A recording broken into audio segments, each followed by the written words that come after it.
রমজান সামনে, এবারের রমজানে টার্গেট নাও 30 দিনের রোজার মাধ্যমে দিল থেকে আল্লাহর কাছে এইভাবে 30টা দিন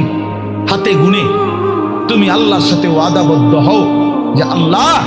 30 দিন আমি রোজা রাখবো, এবং যৌন চাহিদা, লজ্জাস্থানের চাহিদা, অশ্লীলতা, বেহায়াপনা, নর্তকী, নাচ গান, উলঙ্গ ছবি দেখা, নারীকে নিয়ে চিন্তা ভাবনা, মেয়েকে নিয়ে অশ্লীল চিন্তা ভাবনা, অবৈধ কোনো প্রেম সম্পর্ক, হারাম কোনো রিলেশন, এই সব ত্যাগ করে বন্ধু 30টা দিন মনোযোগ দিয়া রোজা রাখো, তারাবি পড়ো, ইফতার করো, সাহারি করো, তাসবিহ পড়ো, তেলাওয়াত করো, কোনো আলেমে দ্বীনের সাথে উঠা বসা করো, ইমাম সাহেবের সাথে সম্পর্ক করো। ইনশাআল্লাহ দেখবা